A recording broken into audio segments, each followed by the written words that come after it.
кездесуді қабылдау, ашық қабылдау, қоғамдық қабылдау деп болады. Осы ұйымдастырып жатқан себебіміз бүгінгі сенбі күніне халықтың қолы бос уақытқа барлық облыстық басқармалар және қалалық әкімшілік пен бөлімдерін қатыстыра отырып, осындай қабылдау күндерін өткізіп жатырмыз. Бұл біріншіден барлық халық әкімшілікке жаңағы немесе басқа басқарма орындарына барып жүре алмайды. Сондықтан бұл жерде бір жерге ұйымдастырып жатқанымыз, бір жерде ешқайда барып жүрмесін деген бағытта, яғни халыққа қолжетімділікті арттыру мақсатында. Бүгін енді көптеген мәселелер, осы жерде барлық мәселелер бойынша барлық жауапты мекеме басшылары мен бөлім басшылары келіп отыр. Қаланың әсіресе көптеген мәселелер қазір көтеріліп жатқан тұрғын үй мәселесі мен жер мәселесі, осыған қатысты көптеген мәселелер көтеріліп жатыр. Енді өздеріңіз білесіздер, бүгінгі күні қала ішінде айтатын болсақ, қалаға тұрғын үйге кезекте 17 мыңның үстінде адам тұр, жер кезегінде 70 мыңның үстінде адам тұр. Сондықтан да осы мәселелерді біз қазір әрбір кез келген азаматтарға осыны нақты түсіндіріп жатырмыз. Осындай кездесулерді, қоғамдық қабылдауларды жиі өткізсеңіздер деген ұсыныс түсіп жатыр. Сондықтан бұны біз ескеретін боламыз.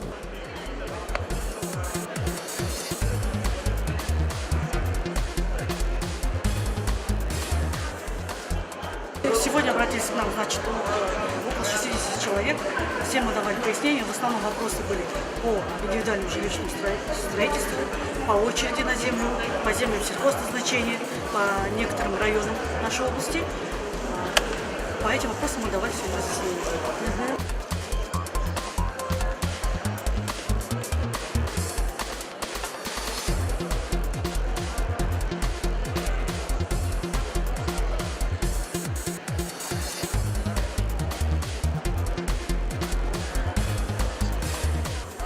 Жұмыспен қамту мәселелері жөнінде көптеген сұрақтар келіп жатыр. Бұл мәселелердің ішіндегі басты мақсаттары жаңағы жұмысқа орналастыру мәселесі, жаңағы балалар жәрдемақысын алу мәселесі, жаңағы зейнеткерлікке шыққан жағдайдағы сұрақтар, көкейтесті мәселелерін қойып, біздерден өзіне керекті жауаптарын алып отыр.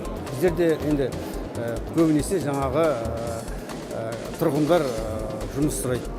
Ол кісілердің бізде телефондарын, жаңағы адрестерін, жаңағы қағазға жазып бердік, осы мекемеге жолығады. Сол мекеме бойынша бұл кісілермен жеке-жеке біз жұмыстанатын боламыз.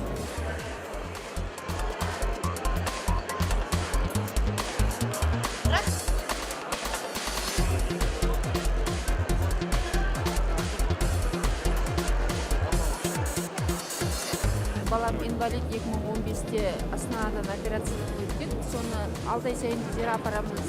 Соған енді уже қазір үлкен болғасын, бізді қасына жатқызбағасын, мен ол кісілерден совет сұрап жатырмын. 6 ай сайын апармай осы Орал облысында мысалы қаратуға бола ма деп.